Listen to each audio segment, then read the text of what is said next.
Mesdames et messieurs, ce qui arrive aujourd'hui, ici et dans plusieurs cégeps du Québec, est, comme le dit Christian Nadeau, une situation en train d'affaiblir nos institutions et de les détourner de leur sens, de la valeur du bien commun, pour des intérêts particuliers.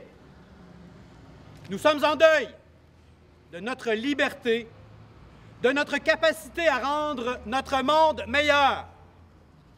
Nous sommes en deuil de notre démocratie qui craque sous le poids de l'individualisme totalitaire.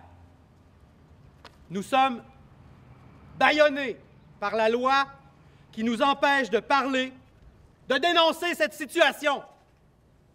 Nous sommes bâillonnés étant donné notre solidarité avec une génération qui hurle en vain son besoin de justice sociale depuis plusieurs semaines.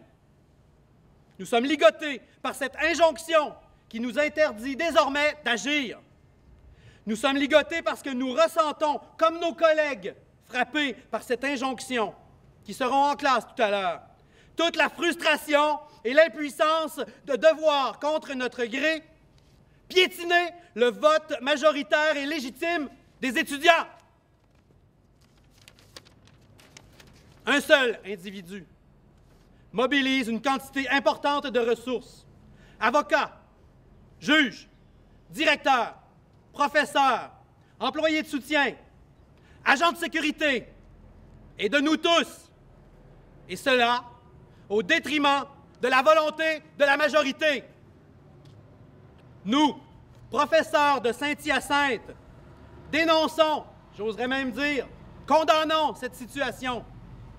Nous avons voté à l'unanimité en Assemblée générale d'affirmer notre appui et notre solidarité envers la lutte étudiante, de souligner le caractère démocratique et légitime des décisions prises par les assemblées générales syndicales et étudiantes, d'inviter nos membres à soutenir la lutte étudiante contre la hausse des droits de scolarité par leur présence aux manifestations et piquets de grève, de dénoncer la répression envers les étudiants et, de façon plus large, envers les citoyens qui participent au mouvement social de solidarité avec les étudiants, de dénoncer la judiciarisation qui empêche la tenue du débat social actuellement en cours, considérant l'exemplarité du processus démocratique ayant été mis en place par le regroupement des étudiantes et étudiants du cégep de Saint-Hyacinthe.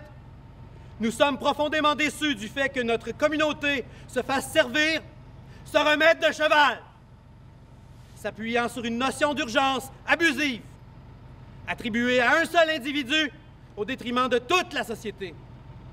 Comme si la société au complet allait s'écrouler si ce droit individuel n'était pas respecté. Ce n'est plus le chien qui remue sa queue, mais la queue qui remue le chien. Nous dénonçons l'absurdité de ces revendications individuelles ayant préséance sur le bien collectif. Nous nous insurgeons contre la dictature du culte de la personne et de ses droits qui aplatissent ceux du plus grand nombre. Mais par-dessus tout, au-delà de la colère qui nous habite, à la suite de l'injonction qui frappe aujourd'hui le cégep de Saint-Hyacinthe, nous tenons enfin à exprimer, par un silence plus éloquent que toutes les insultes du gouvernement Charest, notre frustration devant sa mauvaise foi qui écrase une jeunesse visionnaire, magnifique et grandiose. Écoutons enfin la voix d'une génération prête à se battre pour améliorer le monde.